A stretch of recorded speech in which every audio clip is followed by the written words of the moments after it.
ពេលព្រឹកឡើងមិនថាអ្នកចិញ្ចឹមលក់ឬក៏អ្នកចិញ្ចឹមតាំងឯងតែបានព្រឹកឡើងបានមើលត្រីក្រឹមអូមានអារម្មណ៍មួយថាស្រស់ស្រាយនៅពេលព្រឹកឡើងយើងមកដាក់ចំណីវាដាក់ឲ្យវាអួតគ្នាមើលរូបរាងមើលហ្វមវាចេញមកស្អាតអូមួយយ៉ាងដែលអានឹងធ្វើយើងកាត់ stress ហ៎បើចេញមកតម្រង់ស្អាតអញ្ចឹងណាដែលថាมันសប្បាយចិត្តហើយលោកនេះទាំងយើងទាំងគេមិនថាអ្នកជួលអ្នកចិញ្ចឹមសម្រាប់ដាក់តាំងលម្អសម្រាប់លក់ព្រឹកឡើងមកបានដាក់ចំណីឲ្យហើយដាក់ឲ្យវាអួតគ្នាឲ្យវាចេញរាងចេញពណ៌ចេញហ្វមស្អាតអូញាក់សាច់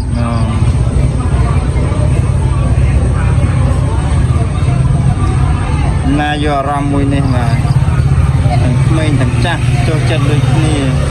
ហើយម្យ៉ាងដែលបើសម្រាប់ខ្ញុំវិញការចិញ្ចឹមត្រីធ្វើយើងស្រស់ស្រាយដែរឃើញរូបរាងឃើញពណ៌វាពណ៌ចម្រុះពណ៌ក្រហមពណ៌ខៀវពណ៌លឿងវាមានច្រើនពណ៌ទៅធ្វើឲ្យអារម្មណ៍យើងស្រស់ស្រាយបើអ្នកខ្លះគេយល់ថាចិញ្ចឹមត្រីក្រឹម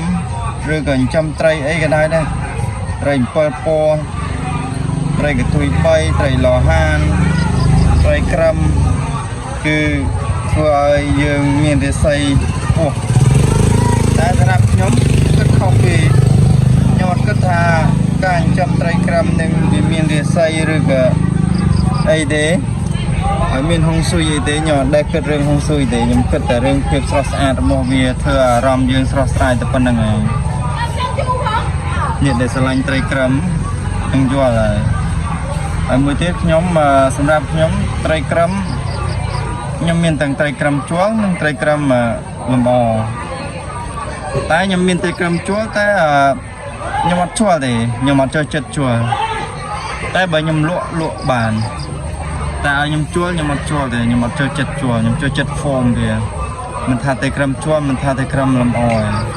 ខ្ញុំចូលចិត្តហ្វមដូចគ្នាទាំងអស់តម្រង់វាពណ៌វានៅពេលដែលវាអួតស្អាតនេះគួរស្រឡាញ់ហើយធ្វើអារម្មណ៍យើងរីករាយទៅតាមនឹងដែរមួយវិញទៀតបើយើងអត់បានជួលវាល្អដែរធ្វើឲ្យយើងអត់មានបាបបើយើងដាក់ឲ្យវាជួលគ្នាអានឹងភាពដូចយើងធ្វើឲ្យវាខំគ្នាអញ្ចឹងធ្វើយើងមានបាបបាទហេស្អាតទេបងប្អូន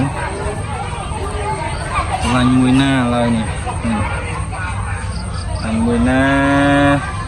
អាចមកមើលផ្ទាល់បានបាទអូនេះ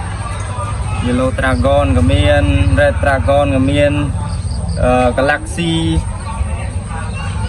មាន Samurai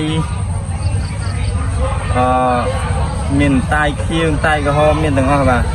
មាន Super Red ក៏មានបាទមានគ្រប់មុខបាទមកបិចមកភ្លើងមកកាត់ព្រៃមានទាំងអស់បាទ